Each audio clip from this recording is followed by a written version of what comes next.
Okay. Got that going. Okay, yeah. So today we're starting chapter 12, and we're going to start with this section on fluid mechanics. Fluid mechanics. Now let's give you some intuition for what we mean by fluids. Typically when we're talking about fluids, we're talking about either liquids, like water running liquids, or we're talking about gases like our atmosphere. Our atmosphere is considered a fluid. Why A fluid is not the same thing as a liquid. Huh? Why is it not just considered a gas? Our atmosphere is gas. I'm saying why is a fluid considered liquid and gas? Liquids and gases can be fluids, is a better way to say it. They can? Are they always? Are they always? A gas is not always a fluid. I'm not sure exactly what our definition of fluid is here, but I'm sure we'll come across it throughout the section. Okay. Is air resistance Fluid is based on third laws. We will explore density, pressure, and buoyancy in fluids. But yeah, so we'll be talking about dynamics inside of things like our atmosphere or inside of like the ocean is what we'll be talking about. Now, this is a really cool chapter because the ocean, there's a lot of already intuition we can get there. But thinking about our atmosphere, we rarely think about our atmosphere in our day-to-day lives and the fact that our atmosphere is there. I mean, think about what your atmosphere is, first of all. Here's the earth, right? And we'll say the solid part of the earth, the surface of the earth. Okay. On top of that earth, there's just a bunch of atoms on top of it, our atmosphere, wrapped around that. And that's just tons of atoms that are attracted because of gravitational pull. And so you just have all those atoms stacked up on top of you. That's a lot of mass sitting on top of you right now. You go outside, you feel it, all that mass up on top of you. It's not There's that much mass. tons of atoms on top of you. It's not that much mass. Compared to like a chair? Compared to like a chair on top of you, Yeah. what do you think is producing more weight on you? If I were to stick that chair on top of you, or if I were to stick the atmosphere on top of you? And roughly, here's how it comes out. If we were to take 1 square meter, if I were to go outside on the ground, and I were to draw on the ground a square meter, that's going to be smaller than a square meter, but 1 square meter, how much weight do you think is on top of that 1 square meter? From just I don't know. You mean like all the way up? Yeah, all the way up. And then just 20 pounds. 1 square meter all the way up? It is going to be roughly 10,000 kilograms is how much weight of atmosphere it's holding up. How do you know that? Because I know that 1 cubic meter of water is 1,000 kilograms, and I know that it's roughly the same as 10 meters of water. And we'll talk about how we measure that, but that's what it roughly is. So if you go lay out, and if your surface area is roughly 1 meter, and you're laying out on this court, the weight on top of you is roughly 1,000 or 10,000 kilograms. Why don't you feel that? Why don't you feel that? See, isn't that amazing? Why don't you feel that is the great question. Is that weight or mass? That is the weight of the atmosphere on top of you. You have this much. Then you would feel it, right? You do feel it. You just don't notice that you feel it. I mean, what do we mean by feel it? Are you experiencing the physics of this thing? Yes, you absolutely are experiencing the physics of this thing and of all this mass around you. But the problem is as I'm sticking down, it creates a pressure. So I do have a pressure on top of here of 1 atmosphere, which is 10,000 kilograms per meter squared. But I have the same much pushing up on my arm as well. Even though there's a lot. What? There's way more above you though. Yeah, so that's the interesting about how fluid mechanics works. With fluids, the pressure evenly distributes itself. And so I basically have the same much pressure pushing up as I am pushing down. But there is a definite difference between those two things. And we often use the fact that the atmosphere has all this weight all the time with a lot of the things that we do. Have you ever thought about, for example, a straw? Have you ever drinking a drink through a straw? Yeah. What happens there? I honestly have no idea. You've got some cup right here. We'll just draw it open like that. You got some cup, you got some liquid inside of it. You stick a straw inside of that thing, right? And then you get liquid to move up the straw. happen? Because it pulls it. What do you mean it pulls it? What's physically pulling it? What's physically going on there? You're taking the air out of it, so the water has to come in to take its place. Why does the water have to go in to take its place? Because you can't have a vacuum. You can have a vacuum. Here's the Earth. Here's the atmosphere around the Earth. Here's a vacuum all around that. Why isn't the atmosphere being sucked away? A vacuum doesn't create some force.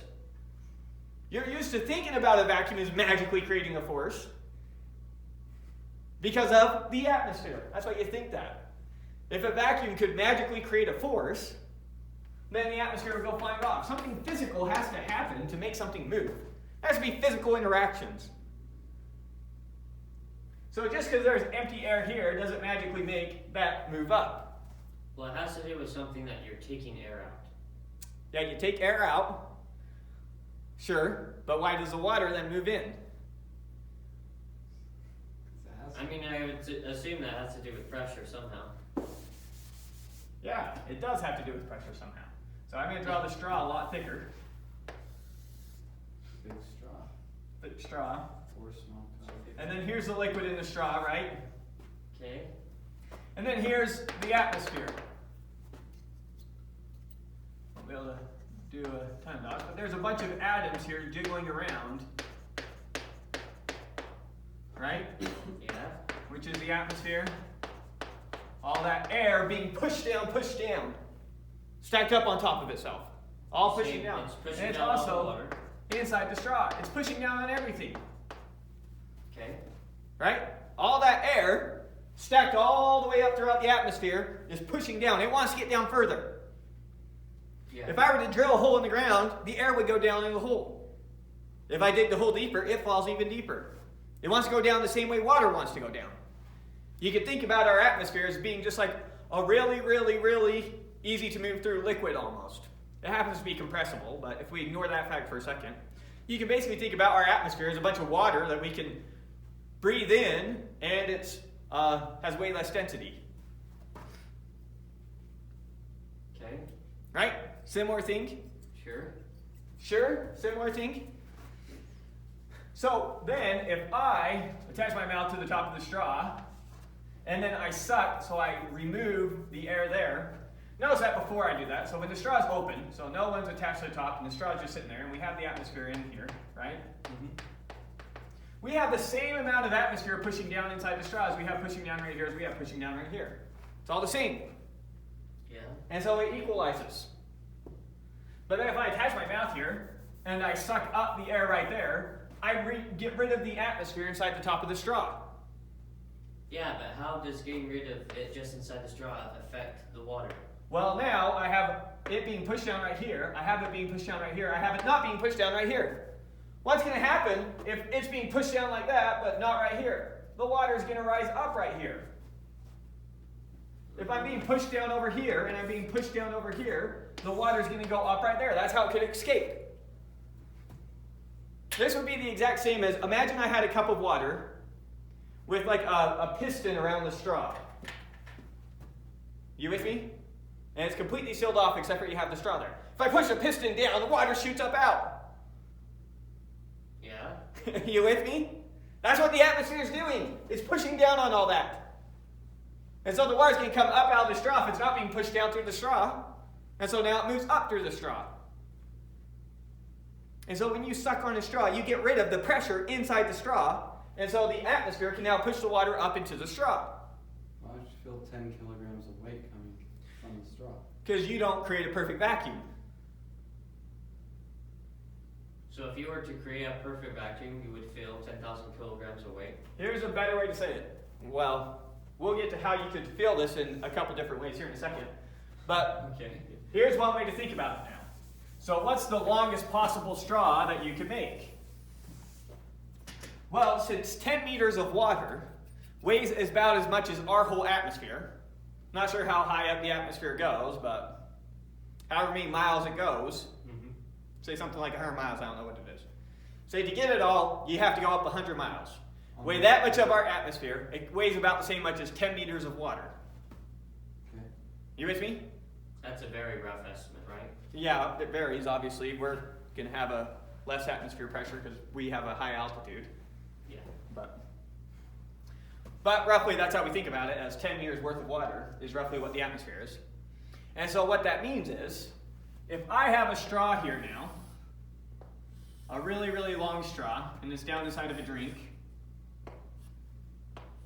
and we have the atmosphere pushing down here, and we have the atmosphere pushing down here, and I create a perfect vacuum inside of the straw now. And it's an indestructible straw, because remember, as I get rid of the atmosphere, I also have forces pushing in this way. And as I suck that out of the straw is going to want to collapse in on itself, unless it's a really strong material. Yeah, that makes sense. Right? You notice this all the time with, like, I don't know if you've ever seen air sucking out of like a paint can or something like that, and it just crumbled in on itself.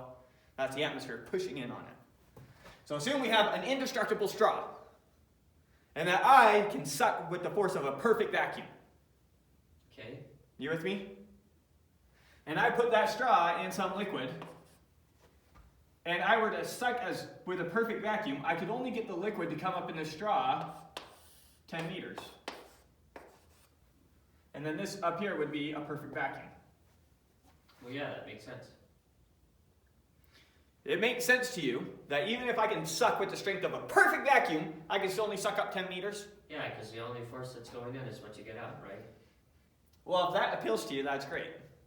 Most people would think the harder you suck, the more you can get it to go up. They wouldn't think that there's this finite limit of, nope, the most you can suck is 10 meters. So if you made like a straw, per se, 100 meters long, and you put it in the liquid, it would only go up 10 meters. You can only get it to go up 10 meters by sucking. That makes sense. Well, that's good. Because that's the facts. Okay. Now, how could you feel this difference? How much pressure can you personally withstand? And you can get a feel for this, and this is what you have to take into account when you do something like scuba diving. When you go scuba diving, you now are a person, you're down underneath the water, and you have some tube in your mouth that goes up to the surface of the water. Right? Yeah. When you go snorkeling, I mean. Did I say scuba diving? I meant snorkeling. Snorkeling is the one where you are on a tube that actually sticks out of the water. Now there's going to be a pressure difference. Up here, there's only 10 meters worth of water of weight. If you go down underwater to the point where if you go down 2 meters, like now you're experiencing 12 meters worth of weight, now there's going to be a huge discrepancy in those two atmospheres, and you can actually feel that. If you were to take a hose or something and go sit at the bottom of like not a lot of pools around here, but if you could get at the bottom of like a 10-foot pool, you can feel the difference between how much harder it is for you to breathe being that deep down in water versus coming up out of the water, and feel the pressure difference. You mean on your chest and all that? On your chest. Because if I hook up a tube to my lungs up here, then my lungs are only experiencing one atmosphere's worth of pressure. But since I'm underwater, I have the weight of all the water on top of it, plus all the atmosphere pushing on my body. So my lungs are being squeezed with more than just the pressure of the atmosphere, whereas inside of my lungs, I only have the pressure of one atmosphere inside of it. That's why when you actually go scuba diving, when you go deep underwater, you breathe out of compressed air tanks. It's pressurized air that you breathe in. So if you're going to be down here at 20 meters, then they want you breathing out of a tank. Well, it gauges itself, but they want you breathing out of a tank pressurized to 2 atmospheres worth now. So that your lungs have the same pressure inside as the water is pushing on you outside, so it's easy to breathe. Wouldn't you want it 3 atmospheres? Okay. 20 meters down? Oh, 20 meters down, 3 atmospheres, yeah. But you get the idea. Interesting. Does that work on the sides as well? Atmospheric pressure? It squeezes on you everywhere. Take any small part of your surface, and it acts, it pushes perpendicular to that surface with the pressure. Now we'll make this more explicit. I just wanted to give you a rough idea of the things we'd be talking about. Is it like friction where it always goes against where you're trying to go? No, it's just acts on the entire surface with the same pressure everywhere. Well, no, actually the pressure changes the deeper you are. We'll get into it and start quantifying some of this a little bit. So that was trying to give you some of the big picture of what we're going to be talking about. So now let's get small picture and start building up to this. If I took a square inch, like What is the weight of the atmosphere exactly? Huh? If you took a single paper versus a square meter, then the weight changes, the pressure changes. It's the same pressure, different weight. Pressure is force per unit area. So we'll rebuild up these ideas. Just hold on here for a second. So let's go back to the beginning and start building back up. So first let's talk about density. What is the density of an object? It's how much mass per unit volume it has, right? Yeah. That makes sense? Mm-hmm. And so density, we typically represent with a rho, is mass over volume. What's the difference between rho and P? Because We're going to use P for pressure and rho for density. I mean in drawing it, because that looks exactly like it. P will be a straight line with the curve coming off. Rho, we round the top, so we draw it in one curve. P, we draw as two curves. Okay. But it's a Greek version of P, so looks very, very similar.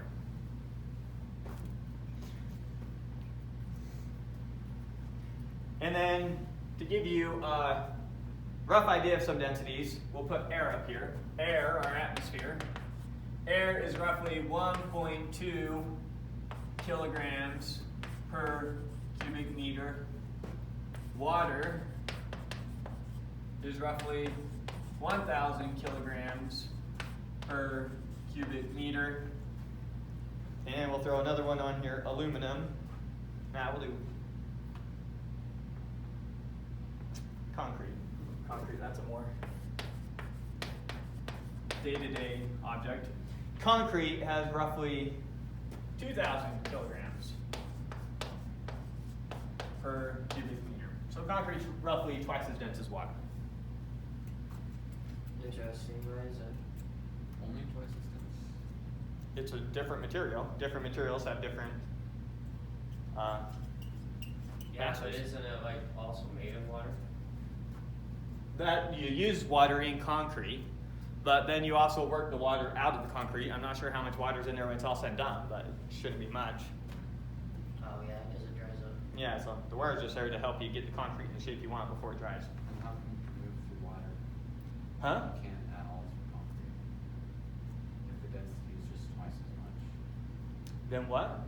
How come you can move through water, not through concrete, even though the density is just twice as much? You can move through concrete, right? Well, those are different states of matter. No. This is a liquid, this is a solid, this is a gas. You can move through liquid concrete, right? Yeah, you can move through almost any liquid.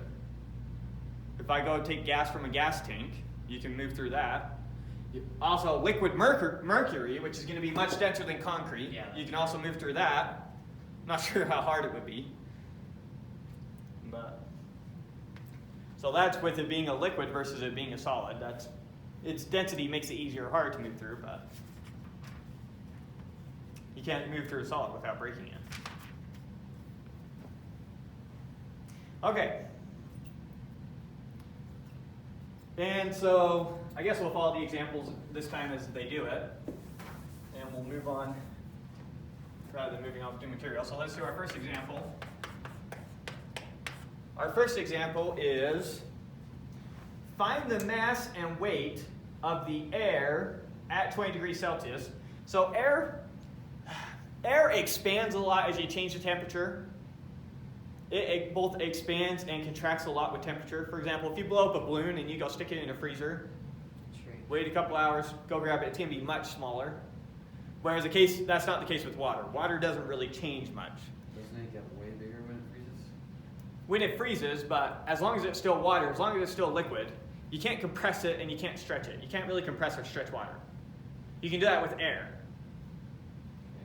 So when I wrote the density of air, that was air at 20 degrees Celsius. So compressed air is just really cold air.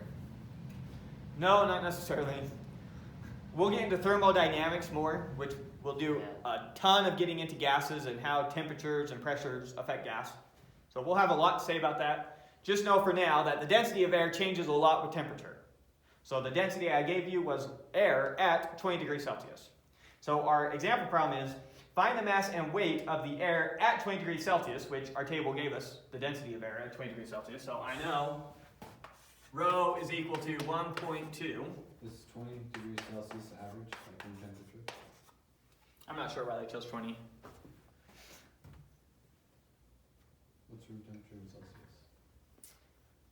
I don't know. What's room temperature? I think it's 77. about. Okay, now convert it. I think it's about 20. Okay, so find the mass and weight of the air at 20 degrees Celsius in a living room with 4 by 5 meters for the floor and 3 meters in height. So 4 times 5 times 3. So our volume is 4 times 5 times 3 meters cubed. And it wants us to find it with air, and then they want us to do the same thing again, but this time when we use water, Oh. which is 1,000 kilograms per meter cubed. So how much does the air in this room weigh?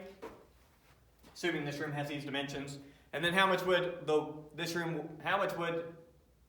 if we filled this room up with water, how much would the water weigh? Doesn't air even itself out and weigh the same everywhere? Isn't that what you said? Roughly, at the surface of the Earth. Then why does But if you go up in the atmosphere a mile, the air does not weigh the same. There's more at the bottom. It compresses more at the bottom. why does it matter how big the room is for how much the air weighs? Because it's the same pressure everywhere. The same pressure, different amount of air. We're saying how much does just the air in this room weigh? Doesn't it mean it's going to be pushing on the walls the same much as it's pushing down on the floor and pushing up on the ceiling? We're not talking about pressure right now. So forget pressure for a second. We'll come back to pressure. We're just saying, look, grab a little air molecule, right? Okay. And think about like a little teeny ball. Weigh it on a scale. Forget the atmosphere. I take it in a vacuum and I weigh it. And it has some weight, mg, right? If air has weight, why doesn't it just fall down? It does fall down. But why does it stay so not dense at all? It gets as dense as it can because it's not a very dense material. Why can't it get more dense? If it has that Why can't water get more dense? Because you can't. I go on top of the ocean. Right. It compresses as much as the weight causes it to compress. Water can't compress some, just can't compress very much. But air can compress a lot Air can compress a lot relative to water.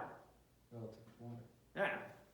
There's so much weight on it all the time, everywhere. Why doesn't it just?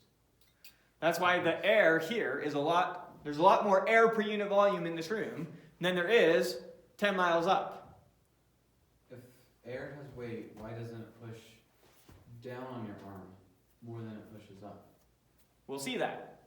That's getting to pressure though. So right now, we're just talking about the weight of air atoms in this room. But if you're looking at like the free body diagram. Forget the atmosphere. Forget the atmosphere. Right now, we're just going to talk about weighing air. Here's an air molecule. Here's one of it. Okay. I'm going to go stick it on a scale, see how much it weighs. I'm going to do that for all the air molecules in this room. Okay. I'm going to add that up. Okay. That's all we're doing. We'll get to pressure. Patience. And we'll make that make sense with your arm in the atmosphere not moving. So let's calculate the different weights. So how much does all the air in this room weigh, roughly? Well, I know that density is equal to mass over volume. So that means that mass is equal to density times volume. Yeah. And so the mass of all the air would just be, 1.2 times the volume. yeah, so what do we have? 60 times 12?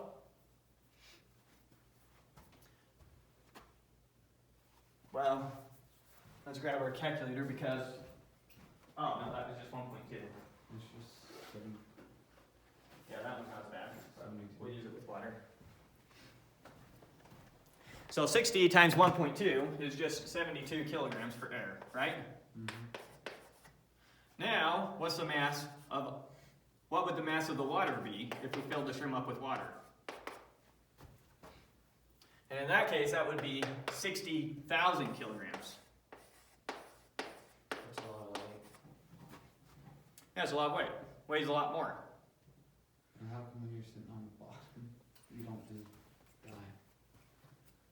You don't just die. Yeah, that's a lot of weight. That's the weight of all the water in this room. So now if I go stuck you on a scale, and then I filled up a pool with that water and had all that water on top of you, yeah, that would hurt. That's a lot of weight. I don't know if you've ever emptied out even just like a little kiddie pool. Yeah. Those are pretty heavy. That's a lot of water. Yeah, yeah. So it is a good amount of weight. And yeah, having that much weight on you, that'd probably kill you.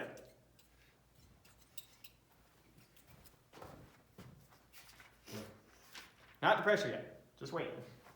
Okay, so now we'll start talking about pressure. Pressure in a fluid. Okay.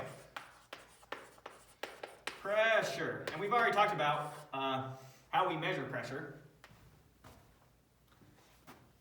We did? We talked about it with pressure inside of materials when we were straining and stressing materials. So in chapter 11, we already talked about a bit. But so pressure is, and now this is a P, not a rho. Pressure is force over area. Force per unit area. Oh, yeah, we did already do this. Okay. So to give you a intuition about this thing, one of the things I said is, imagine that I take my finger and I jab my finger into you with a force of 100 newtons, right? Pretty good jab there. Now imagine I take my finger and I replace it with a needle and I jab you with a force of 100 newtons. One of those produces a lot more pressure than the other and actually stabs into you. Because it's being divided smaller. Yeah, because the area is way smaller. Same force, different area. If I make the area smaller, the pressure is much, much higher. That makes sense. Good? Yeah. Now, it's not just force per unit area. It's force per unit area where the force is perpendicular to the area. So in other words, if here's my surface, and I apply a force this way, how much pressure does that put on the surface? Nothing, I guess? Nothing. If I put it this way, where this is 30 degrees, and this is my force, how much pressure does that put on? Cosine of 30 degrees times F? Yeah, we'd use cosine of 30 degrees times F times the area that we're applying the force to. Or divide by the area we're applying the force to get the pressure. But the force that goes into producing the pressure is the force that is perpendicular to the surface we're talking about. So it's a perpendicular force. Does that make sense? Yeah. Okay. So next example. In the room from the example we just did, what is the total downward force on the floor due to an air pressure of 1 atmosphere? Does the ground have a normal force?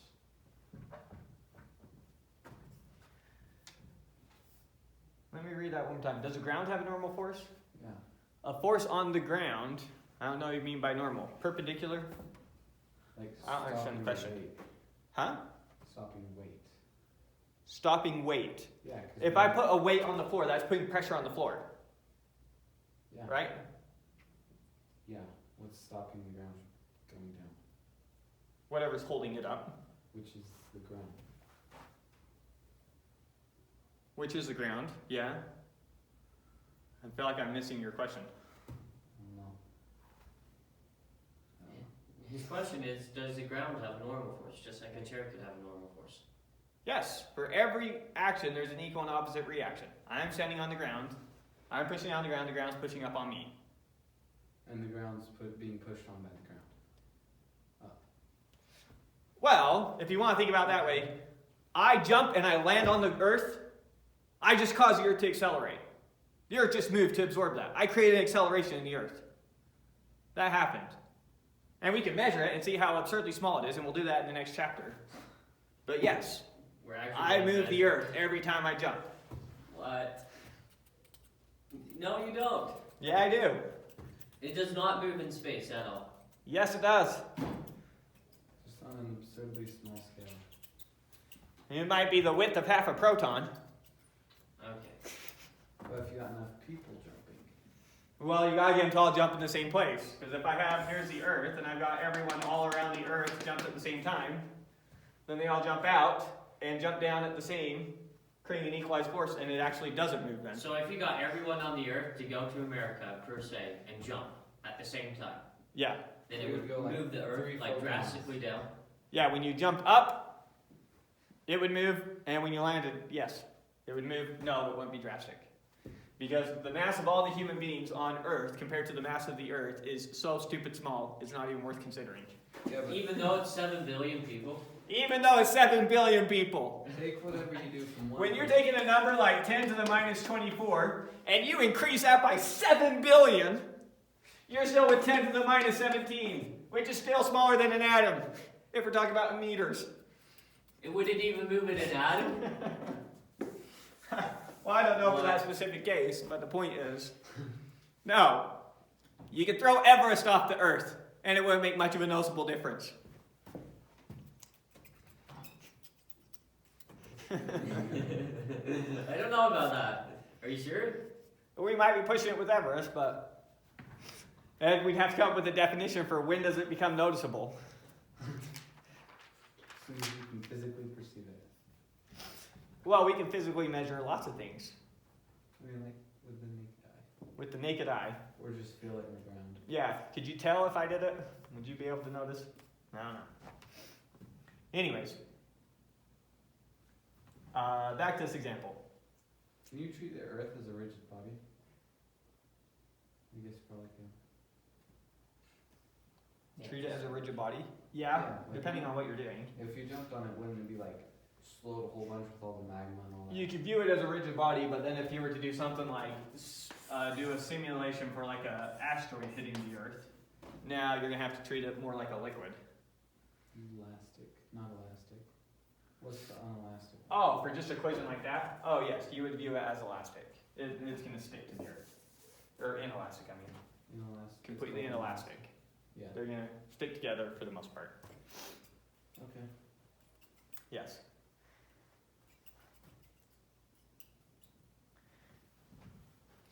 Okay, so now we're going back to this, and we are calculating the total Pressure. the total pressure. Is that what we were after? Let's read it again. In the room described in example 12.1, what is the total downward force on the floor due to air pressure? The weight.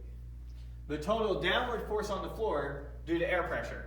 So we're looking for the force here. Isn't that just weight?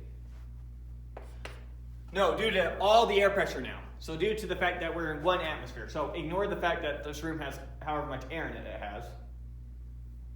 Now we're saying from the fact that it's in one atmosphere of pressure. So now we're including the weight of all the air all the way up. How much pressure is that producing on our floor? So we're using this equation, we're not using this equation. Why isn't that just the weight? It's the weight of all the air going all the way up. Yeah. It is. Which is a lot. Which is a lot. Yeah, we'll measure it. Which would break the floor. So if the pressure is going to be equal to, or the force on the floor is equal to, on the top of the floor, Yeah. is equal to pressure times area, right? Okay. So that force then is equal to, the pressure is 1 atmosphere. That's what we say for 1 atmosphere. That's a measure of the pressure produced by the atmosphere at sea level times the area. And now we'll convert pressure to our units for pressure. We never said that. Our units for pressure are pascals. We did talk about that briefly last time, but remind you. What is it? Newtons per meter squared, we call that 1 Newton per meter squared, we call a Pascal. Newton. So it's just pressure on this flat object. It's 1 Newton on 1 square meter, which is very small. Pascal, that's a teeny amount of pressure. Because a square meter, that's big, and if we only have 1 Newton being applied to that whole square meter, that's a very small number. Yeah. So a Pascal is a very small number. Anyways, hopefully we have the conversion here. Does a Pascal have to be evenly distributed? Or if I took a Yeah, it's like 1 Newton being evenly distributed across the entire square meter. So someone standing on it would be pascals. Because they just have the points of their feet. But it could be distributed across the surface. But it has to. Yeah, you need some way to distribute it. I mean, for example, if you were standing on like a board, and then that board was a lot of people holding up the board, it's evenly distributing the weight. The board's helping you evenly distribute the weight across a large area. What? When It's it not just- like all the weight is on just this person and this person feels nothing.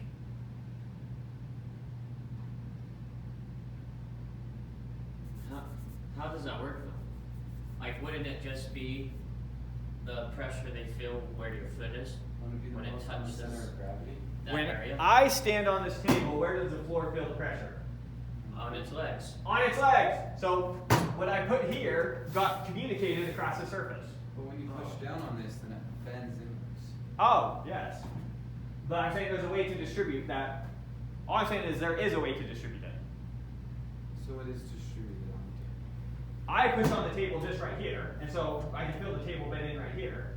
But then that distributes the weight across the bottom of the table everywhere. So you could use Pascal's to describe pushing. Sure, but that's going to be just where I'm applying this. But then if I'm standing on the table distributes my weight. Now the whole table has a weight, and we treat the whole table like it's the table plus me. And it distributes everywhere it touches. Imagine if the table were sitting on the ground, for example.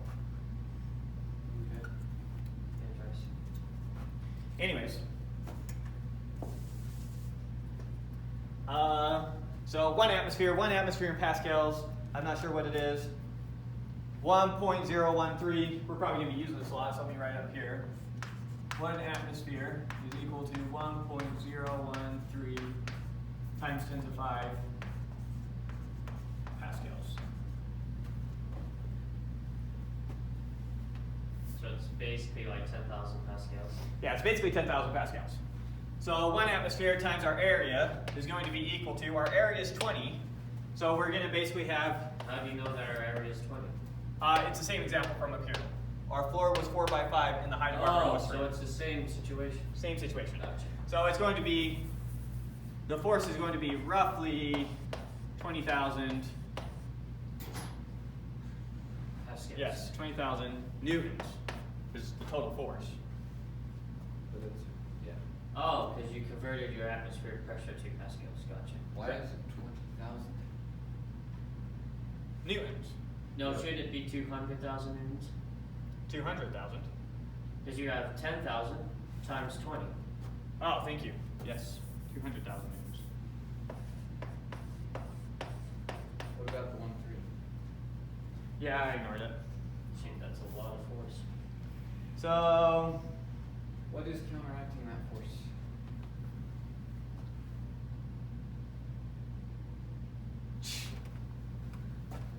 that isn't 10,000, that's 100,000. So this is 2 million newtons. It's 100,000. Yeah, should just always write in scientific notation. 2.0 times 10 to the 6 newtons. 2 million newtons. That's roughly the weight of all the air in the entire atmosphere pushing down on the floor if the floor is 20 meters. Okay. 20 square meters. So is this air that we're talking about, is it just the air in that box all the way up? Yes. Or is I it like go all outside, the air on the earth? I go outside and I mark off on the ground a square that is 20 meters. Okay. Look up above that square, all the air up, directly above that square, all the way to the top of the atmosphere. Okay. Weigh each one of those little air molecules and add up all their weights, and it will come out to this. Why doesn't it break the ceiling? We'll get to that. That's 2 million newtons. Yes, it has 2 million newtons of force here, but it roughly has 2 millions of newtons of force underneath it as well.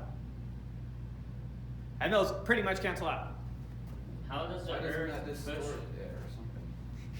Because it's the exact same. If I have an object right here, a flat object, and over here I have a force of F, and over here I have the exact same force of F, then the object doesn't really experience a difference. But you have No, it depends on where your forces are. weight. You have weight. It still has its weight, and it still falls through the air. This doesn't affect its weight, how we have it drawn here. Not that, but only. If you have all of the air to the top of the atmosphere above us, and then you have like, what, 9 feet here? Why is that the exact same length? I don't understand the question. Why We'll doesn't get the into ceiling- we'll get into calculating the pressure differences for an actual object. But why doesn't the ceiling fall? Because it's being pushed up by the atmosphere, the same way it's being pushed down by the atmosphere. But there's 100 miles above us, and there's like 9 feet. Why is that equal out? Because the air can get in here. This room isn't perfectly sealed off. It is. If this room were perfectly sealed off so that we couldn't get from outside. So here we have, let's say that the room is 20 meters on the top, 20 meters on the bottom. So this is just a square box of a room outside somewhere, right? Just a square room somewhere. Okay. And the surface area on top of the room is 20 meters. You with me? Yeah. Okay. Now let's say that I then apply some sort of vacuum to this room to suction out all the air. And let's say we can create a perfect vacuum. If I then suction all the air out of it, then yes, the room would collapse in, and it would collapse in hard. But as long as the air is inside of it, it's creating a pressure equal and opposite to the atmosphere. That doesn't make any sense. That makes sense. Because you have a lot more volume and a lot more area and a lot more mass above us. And here you have a lot more mass above you on this one, right? Yeah. So you're thinking up here we have a lot more mass, but think about how that's being communicated. All that's happening is this atom is pushing into this atom, is pushing into this atom, is pushing into this atom, is pushing into this atom, and they're all jiggling. down. And yeah, they're all jiggling, but trying to get down at the same time. But every air atom is bouncing around all over the place. It's not just sitting there, right? Okay. And so what's happening close to the surface of the box, if we look at the atoms close to the surface of the ceiling, these things are getting bumped around so much that they keep hitting against the ceiling over and over again with the force, Yeah. which is ultimately what's creating that pressure up there. And the atoms inside the room are hitting up there with the exact same speeds. But the top is being backed up by all the rest of it. It's being backed up by the rest of them, but they also have more room to move around. Up here we've got all that air compressed into just a small volume. So that we have the same many atoms per square inch up here bumping into it as they do up here. We have the same pressure. But there's a force of weight. All that force of weight does is increases how many atoms are hitting the ceiling per second. Doesn't that mean there's more on the top than there's on the bottom? No, because I pumped the room so full of air that it has the same amount of atoms hitting the ceiling per second. Because those atoms are all contained in just the room. If you want to think about the room as perfectly sealed. But where does the weight come into play? The ones in here will weigh less than the ones in here because we had to build up all that pressure by just stacking air on top of itself. Yeah. What creates more weight? Me having the air inside of this room, what creates more pressure? Me having all the air just from the ceiling to the floor, go feel how much pressure that creates at the bottom. And we can feel the difference. Stick my finger up here, feel the pressure. Stick it down here, feel the pressure. Okay, I felt the pressure difference between the weight of all that air. Now go blow up a balloon and stick your finger in there and feel the pressure difference. Which one has more pressure? The balloon. The balloon. Even though it's less air, it's compacted together. And so it's more air per unit volume. Even though the air weighs less. Because you're forcing it into a smaller area. So it's the density of the air that matters. And the density of the air here is the same as the density of the air there. Where does the weight go? Where did the weight of all this air go? It went into creating just a little bit of pressure. Yeah. Where's the weight of all the way up there? Look, does all the air in this column right here in the room weigh more than the air I could fit inside of a little balloon? No. Yes. Yeah. Yes, it does. Why? It doesn't have.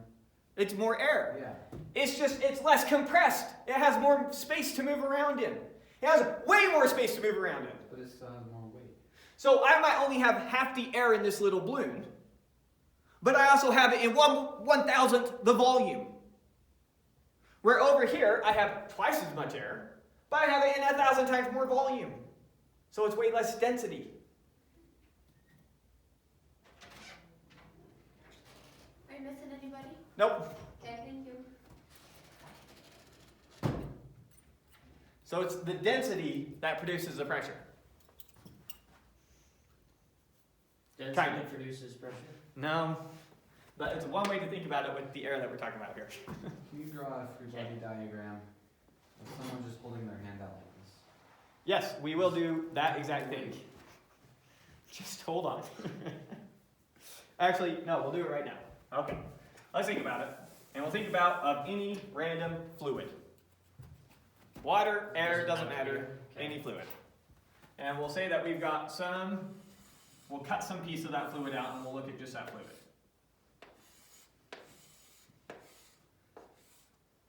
So this is cutting a slab out of the air right here, or going into the ocean and cutting a slab out of the ocean.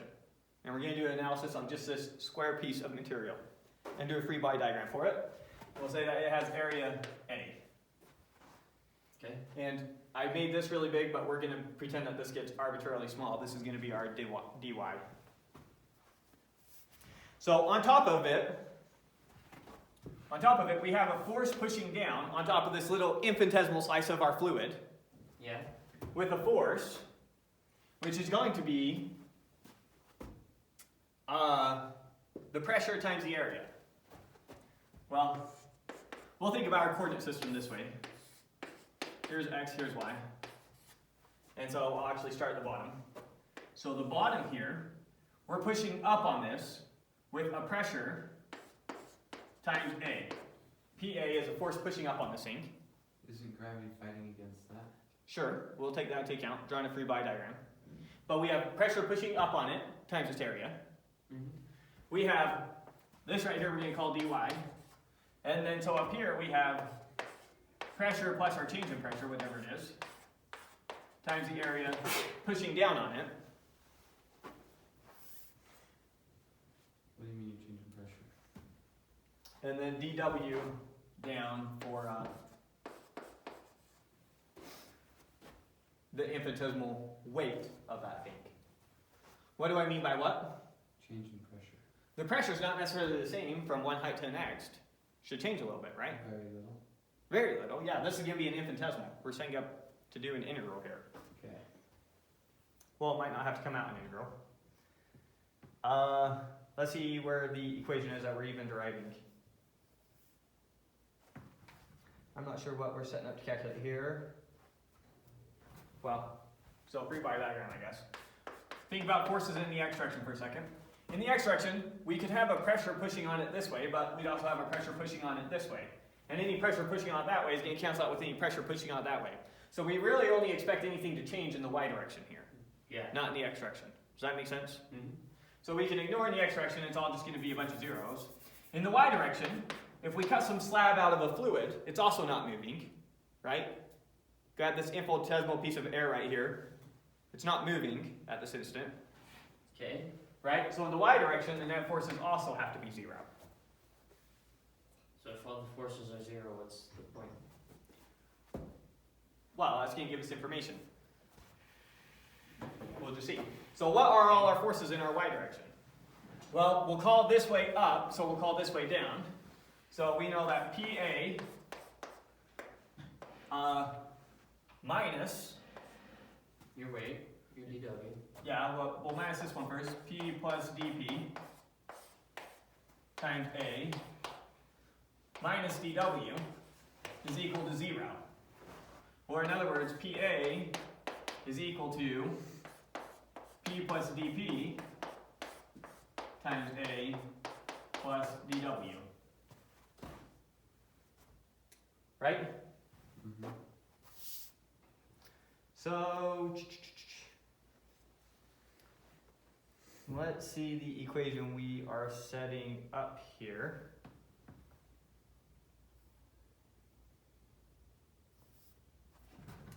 when we divide the area, hold on.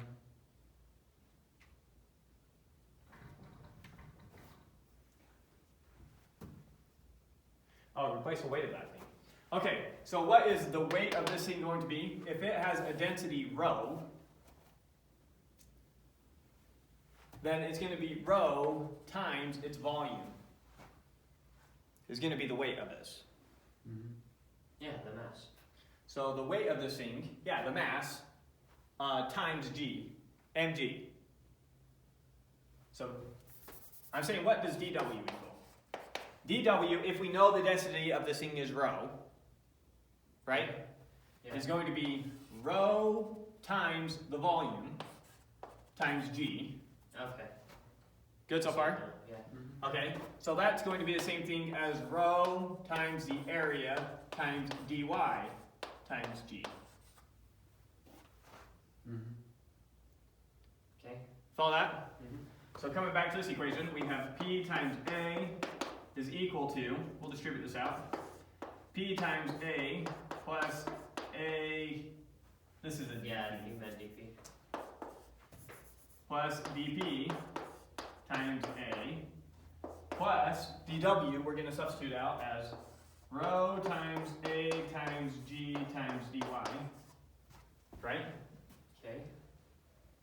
Now, divide through everything by A, and so we get P is equal to P plus dP plus rho times G times dy.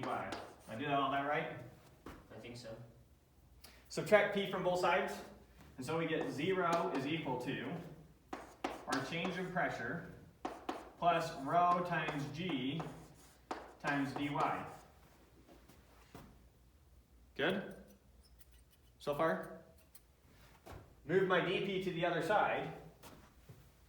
Actually, move this to the other side, but I'm going to write my dP first. My change of pressure is equal to negative rho times G times dy. Or in other words, my change in pressure with respect to height is equal to negative rho times G.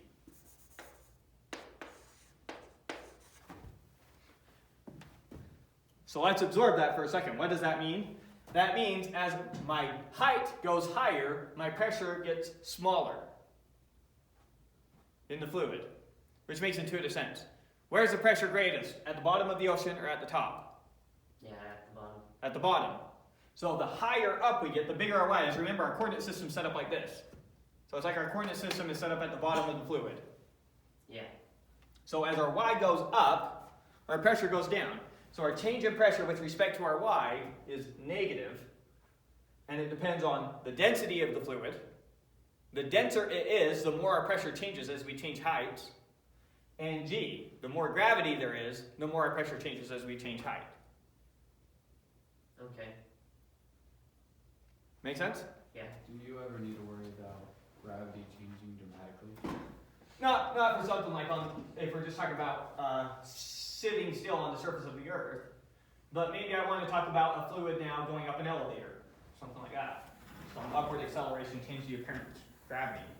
Or maybe I want to talk about I don't know, what would a lake on Mars behave like? When would gravity on Earth be zero? What point does it reach that? Is that top of the atmosphere? When does the gravity on Earth reach zero? Yeah. For you, when you're in free fall. When do you experience no gravity? I don't know what you mean. I mean, when would G be equal to zero? Is that the top of the atmosphere? Oh, no. For you to experience no gravitational pull from the Earth, Yeah. how far do you have to be? Infinitely far.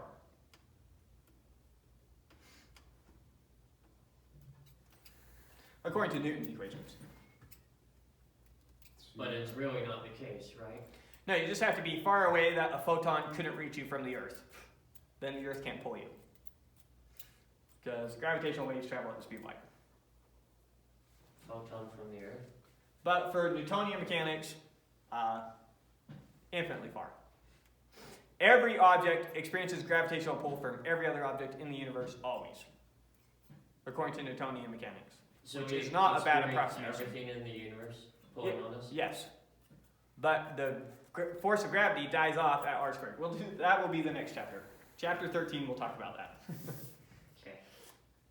Okay, so our change in pressure with respect to our height is equal to this, right? Yeah. Now, that's important to know in and of itself, and I'm going to deform this equation a little bit to get another useful equation. So, change in pressure with respect to height, it's right there. Change in pressure with respect to y. So if you have a pressure equation, and you take its derivative with respect to y, the height, here's what you get. That's a p, that's a rho. Don't get those confused. Good? Yeah. Now I'm going to deform this equation to help us get another useful equation. Okay. So I can also say that dp is equal to negative rho times g times dy. You with me so far? Yeah. Now draw a slightly different picture for us. So now I've got some fluid. We'll think about being inside water for a second now. And now I want to look at the pressure difference going from some point to some other point. So from point 1 to point 2. Right? Yeah. So I'm going to look at the pressure difference from point 1 to point 2, means I need to look at all the infinitesimal dp's and add all those up, right? So it's going to be the integral of dp from point 1 to point 2. Okay. So I'm going to integrate this from point 1 to point 2. And I'm going to integrate this will be equal to the integral of this from point 1 to point 2. Okay. Maybe call it P, no, P, you'll think I'm talking about pressure. I'll just do 0 to 1. We'll just say from y1 to y2. Okay. Okay. With me so far? Wouldn't it be easier just to do 0 to 1? So 1 to 2. We're saying two arbitrary points. And I'm just labeling them y1 and y2. So this is in general for any 2 points, for any 2 different heights. Okay. So, if I do the integral of pressure, what's the integral of dp? What is the integral of pressure? What is the integral, don't overthink this for a second, what's the integral of dx from a point A1 to a point A2? Oh, isn't it just x? It's just x, then you plug in A2 and you minus what you get at A1. Yeah. So it's just going to be the pressure at point 2 minus the pressure at point 1. Yeah. Okay. You with me? Yeah. And then this one, negative rho g, those are just constants, pull those out, negative rho times g, and then we're going to have times y2, the height at 2, minus the height at 1, y1. Yeah. Good? Anything weird there? See how the author ends up writing the equation? He writes it just like that. So that's how you can calculate a change in pressure inside of a fluid. Let's change the pressure from one point to another point. You can use this. You need to know, this is a rho. You need to know the density of the fluid, the pull of gravity, and the height that you're talking about, the change in height. Yeah, that makes sense. And then you can calculate the change in pressure. Does the density change near with height? Does density Like, change when you're with way height? higher, does density way lower than when it's It does when we're talking about the atmosphere. We're going to deal with relatively small distances so that density doesn't change. Okay. So when we're dealing with air, we'll say going from like here to just like within a couple 100 meters. We won't go miles into the air. But the density stays roughly the same. Okay. But when we're talking about water, we are going to pretend in this chapter that water is not compressible. Technically, you can compress water a little bit. We're going to ignore that fact anytime we're talking about water and pretend it's not compressible. So the density of water is always the same. It can compress a little bit, It can compress a little bit, but not. but not a lot. It can compress the same way that, just compress that desk. Did you see that? How it got smaller? Want to see it again? Yeah. Okay. Compress it some, not much. Is water elastic? Does it bounce? No. Does it? Never mind, that was bad. Does it stick? I meant, does it like, as soon as you compress it, does it go back into whatever it was? Or as soon as you compress it, does it stay that way? A liquid? Yeah. No, a liquid doesn't have a That's shape. why Okay. And then ice shatters. Yeah. Okay. Our next equation, something that we often want to do is Still using the same equation here, but we often want to take a liquid or a fluid, and we say that we know the pressure here at the top, and we're going to call that P naught. Knowing the pressure at the top, we want to calculate the pressure at some depth h down into the liquid. Yeah. So now h is going down into the liquid. So how do we calculate that? So using this equation, what are we doing? We're saying I want to find, in this case we'll call it P1 instead of P2. I want to find P1 from P naught, where this is equal to, since h is going from top to bottom now, it's inverting the direction here. It's inverting the direction. Yeah. Isn't h just your change in position? H in this case, yes, h is just your change in position, but it's your positive change in position. So if we call this height up here y1, and we call this height here y2, h is equal to y1 minus y2. Oh, sorry, we're using y naught and y1. Y naught, y1, right? Yeah. Okay, so here's y1, here's y naught. Let's keep playing with this equation. So this is equal to negative rho times g times y1 minus y naught. Right? So far, just plugging in with that picture I have there. Yeah. Why not just say h? I will. But notice to say h, I need to say that h is equal to y naught minus y1. Not y1 minus y naught. I need to flip the direction here. How do you do that? Put a negative in there. Oh. Okay, so now you're going to see it. P1 minus P naught is equal to rho g h. And then finally, the way that you're going to see it in the book is P1 is equal to P naught plus rho g h.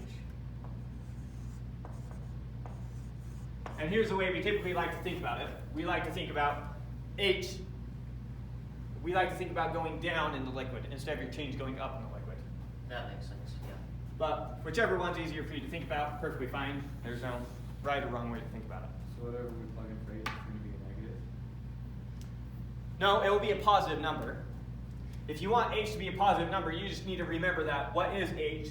It was this number minus this number, which flips the direction we used when we derived this equation. So it just flips your y-axis. It doesn't flip your y-axis. We still have the same y-axis. I know, but it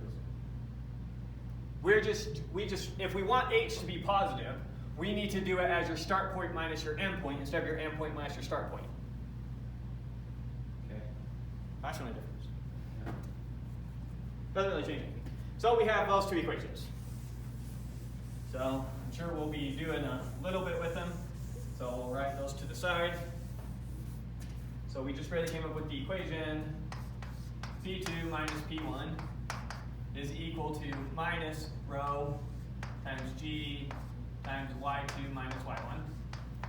And we came up with P1 is equal to P naught plus rho GH. And I think that's even often written without the one subscript there. Kind of like the way we write velocity. Yeah. Okay.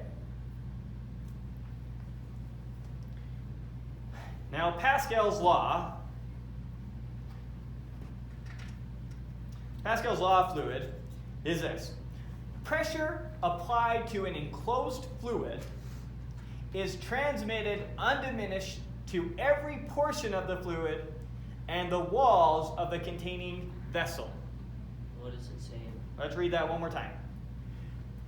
Well, let's draw a picture of somewhere where this is happening, and then read that one more time, and then talk about the consequences of it. So let's say that I've got some really weird contraption. Comes like this.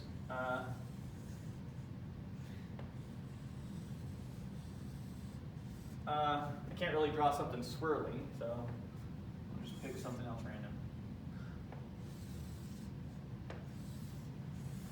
Alright, so this is a container. These are all meant to be the same height.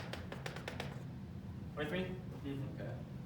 If I were to pour liquid into this thing until the liquid comes up to about the midpoint of this, how high would the liquid come up over here? Same height. Same height? No. What about over here? Same height? You think that's right? Think about all the weight pushing down right here. Isn't that going to cause those ones to be higher than this one? It's the exact same pressure everywhere. You sure? Oh, yeah, he is right. He is right. It's the same pressure everywhere. So this is what Pascal's law is roughly saying is, pick any height and the pressure is going to be the same at all those heights. In your fluid. In your fluid, any fluid. And so here, the pressure pushing on the container that way is the same as the pressure pushing on the container that way, is the same as the pressure pushing up, is the same as the pressure pushing down for this little speck of water. That little piece of water. Yeah. Or the pressure being exerted on that piece of water, if we want to think about it that way, is the same in all directions. So let's read Pascal's law one more time. Pressure applied to an enclosed fluid, like the water in that, is transmitted undiminished to every portion of the fluid and the walls of the containing vessel. So pressure's everywhere. Pressure is everywhere, and it doesn't diminish. Yeah. So the pressure here is the same as the pressure here is the same as the pressure here. Good? Okay. So, now let's get to one of the insane consequences of this. Something absolutely crazy that we use all the time. Called a hydraulic lift. Yeah. A hydraulic lift. How does a hydraulic lift work, roughly? So we take a container like that, but now we make our container, we make this over here really thin, and we make this over here really thick. So this over here has area A2, this over here has area A1. Right? Yeah. And so if I apply a pressure right here, if this is full of some fluid, if I apply a pressure right here, so imagine that this is a piston sitting on top of the fluid. So if I apply some pressure right there, the exact same pressure is produced over here on this area. Okay. You with me? Yeah. So let's say that I apply a pressure right here of P. Well, what is that pressure going to be? It's going to be the force I apply, so we'll call it force 1, divided by A1. You with me? So At if A1. I apply this pressure at this point, I applied a force of F1 Yeah. to produce this pressure at A1. You with me?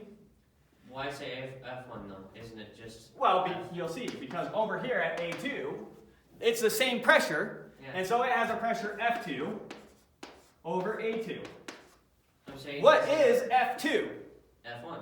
No. But much bigger force. So ignore the pressure now for a second. The point is, F1 over A1 is equal to F2 over A2, because they're the same pressure, right? Okay. Solve for F2. F2 is equal to A2 over A1 times F1. Yeah. If A2 is 1,000 times bigger than A1, Then F2 is... then F2 is 1,000 times bigger than F1. Oh. So if I push on this, if I push down on it with 100 newtons, this is being pushed up with 100,000 newtons. What? But it's bigger. It is bigger. That's why it's more force, because it's the same pressure. The pressure I produce here is the same as the pressure produced here. Pressure is force over area. Since this has a way bigger area, it has a way bigger force pushing on it. But it moves the same, right? No, this one moves way less than this one when I push it down. Imagine I push this down 1 meter. So we would go down